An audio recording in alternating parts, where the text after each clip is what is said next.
se publicaron en el Diario Oficial del Gobierno del Estado de Yucatán una serie de decretos con las reformas que hace algunas semanas fueron ya aprobados por el Congreso del Estado de Yucatán, como la ley en materia de desaparición forzada, la de desaparición forzada cometida por particulares, también las reformas al Código Penal en materia de abuso sexual en el transporte público y para los delitos de incesto, violencia familiar y delitos sexuales. Así es, pero para comentar con más detalle algunos de estos temas y puntos finos de estas reformas que se realizaron, tenemos aquí con nosotros al abogado René Ramírez Benítez, a quien agradecemos muchísimo de estar aquí en este espacio. Muchas gracias por la invitación, Feliz Fernanda, año, Juan Pablo, René. qué gusto estar aquí nuevamente. Feliz primera visita del Así año. es, Muchas así es. gracias por estar de nuevo con nosotros. Oye, René, y pues preguntarte, de estas reformas se publicaron, ya fueron aprobadas hace varias semanas. El día de hoy por la mañana se publican en el Diario Oficial del Estado, en el periódico.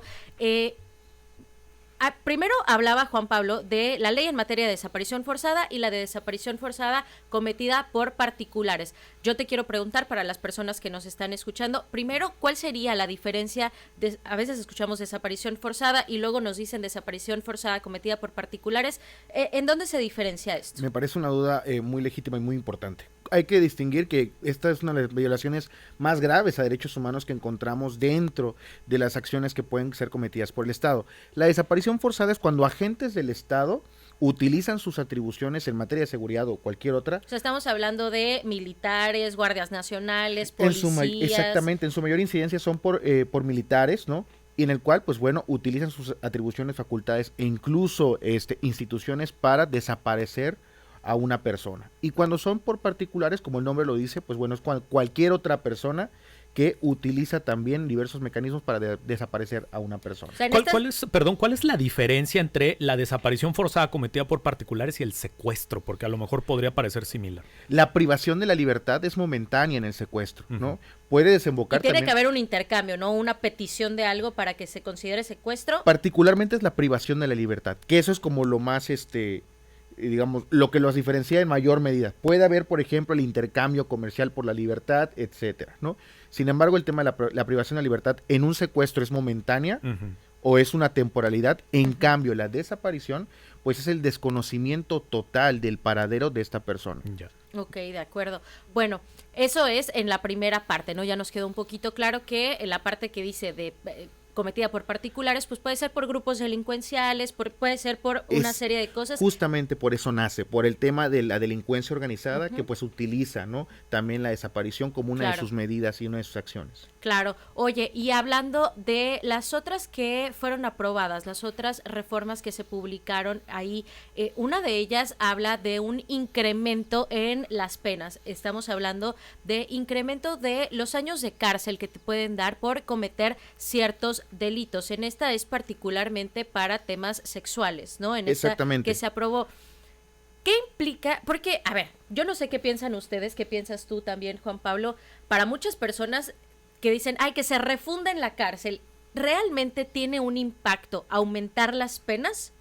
Me parece esa pregunta súper compleja para unos minutos, pero bueno, vamos a seccionarla. Me parece que la punitividad ha sido, al menos en términos legislativos, como la respuesta inmediata a un fenómeno, ¿no? Hemos visto cómo las penas se han incrementado año con año en cada ejercicio legislativo.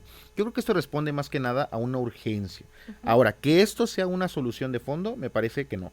Aquí los fenómenos sociales, por ejemplo, el tema del acoso, el hostigamiento sexual en espacios públicos y en transporte público, responden más que nada, por ejemplo, en el tema sexual, que en su mayor incidencia es a mujeres, pues a una estructura y a una forma de cultura machista que se ha impregnado en absolutamente todos los espacios públicos. Yo creo que eso responde, y ahí hay que ver unas necesidades. Ahora bien, también hay que ver la otra parte, la parte procesal jurídica. ¿Qué pasa cuando una víctima acude, denuncia y se va a procesar a esta persona?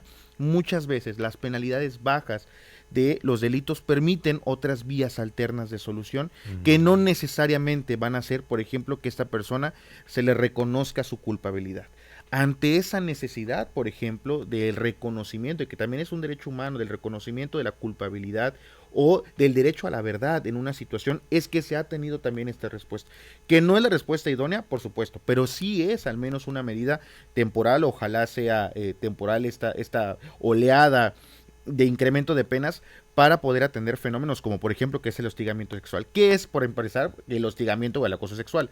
Bueno, es cuando una persona, en este caso particular, que es en el espacio público, también se introduce al operador de transporte público y también de plataformas digitales, realiza actos, por ejemplo, lascivos. ¿Qué es lascivos? Por ejemplo, de carácter sexual, ¿no? Tocamientos, insinuaciones, ¿no? Cuando ya son, por ejemplo, sobre la ropa o incluso que pueden ser reiterados en contra de una usuaria o un usuario, ¿no? Entonces, esto ya está penalizado y la pena ahora es de 3 años a 6 años de prisión y de 500 a 100 días, unidades de medida de actualización. Esto entiendo, para sintetizar un poquito lo que nos acabas de comentar, el que se aumenten las penas entonces es para evitar que este tipo de casos se resuelvan en mediación, sino que sí haya una sanción para las personas que cometen el delito, ¿no? Sobre todo en este tema del transporte público, que es una de las cuestiones quizás más sensibles, porque muchas veces realmente es un espacio reducido y en el que únicamente la víctima y el victimario están presentes allí, ¿no? Por supuesto, es que se llaman de tracto oculto, donde no hay testigos en muchas de las ocasiones, ¿no?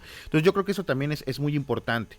Que ojo, ya se puede, o sea, podemos discutir el tema de si de incremento de penas es una medida, digamos, política adecuada, ¿no? Pero al menos me parece que transicionalmente podemos resolver muchos temas procesales, al menos si en caso de que decidas denunciar, para resolver el tema de la punitividad. Y creo que me parece que también está el del incesto, violación. Sí, el incremento, o sea, es que yo puedo entender lo que tú dices, ¿no? De los incrementos y que responden a una serie de situaciones que y que de cierta manera están intentando incentivar a no cometer estos delitos, ¿no? O sea, porque no es lo mismo decir, bueno, me he hecho, digamos, si mato a una persona, estoy diciendo cualquier cosa, me he hecho 2 años en la cárcel, no es lo mismo pensar que si cometo un delito de este tipo voy a pasar 2 años a que me digan te vas a pasar 50 años en la cárcel. Ahí a lo mejor lo puedes pensar un poquito más, ¿no? Por ejemplo, con este delito del incesto aumentó casi 5 veces porque era una pena de 6 años y en estos momentos con esta reforma es una pena de 30 años. De 20 a 30, así es, efectivamente. Y pues bueno, también hay que recordar que estos fenómenos de acoso y hostigamiento sexual, así como el tema de violencia familiar, han ido en aumento a partir de la pandemia, un aumento exponencial incluso. Claro. Entonces, aquí yo creo que también hay que ver qué está sucediendo en el tejido social, que lamentablemente hemos tenido que recurrir al derecho penal para intentar resolverlo. Yo creo que ese es un tema, y yo regresaría al tema de desaparición forzada, por ejemplo.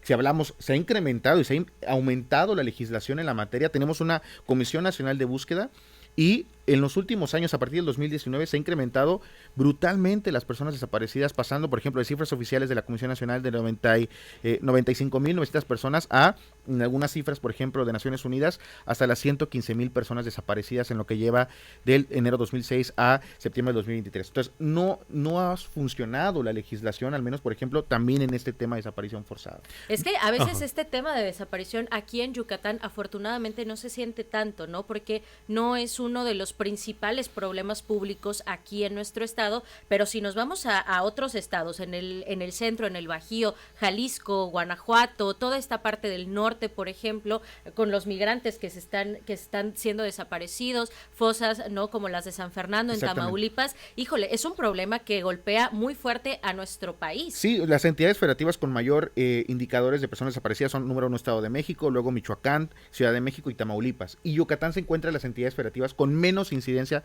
de personas desaparecidas, pero al menos de acuerdo con la Comisión Nacional de Búsqueda, en Yucatán tenemos 309 personas desaparecidas, al menos con el boletinaje de la Comisión Nacional de Búsqueda. Entonces, ahí es por supuesto que se puede, la información se puede desagregar en quiénes personas se han encontrado vivas y quienes aún se encuentran todavía en calidad desaparecidas. Por supuesto que se puede ya incluso reducir el indicador, pero el indicador también en un contexto nacional es importante. Recordemos que hace poquito salieron los indicadores de paz y Gaza tiene la Franja de Gaza tiene un mayor indicador de paz que México.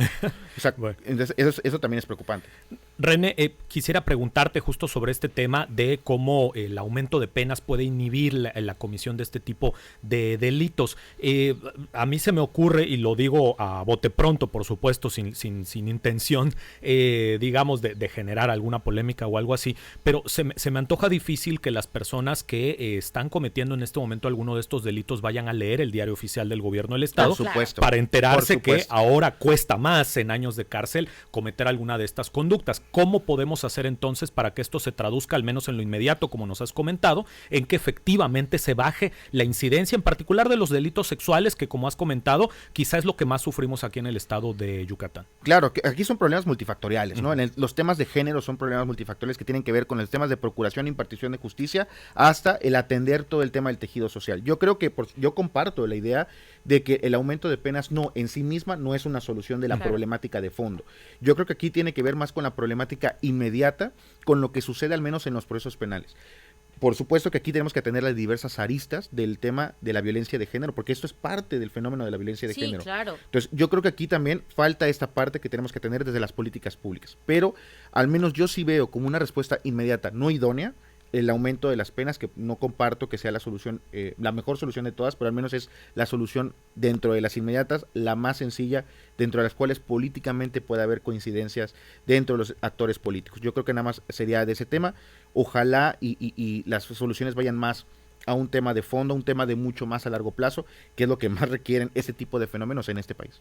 De acuerdo. Pues tuvimos con nosotros al abogado René Ramírez Benítez. René, como siempre, muchísimas gracias por discutir con nosotros estos temas. Al contrario, ustedes por la invitación.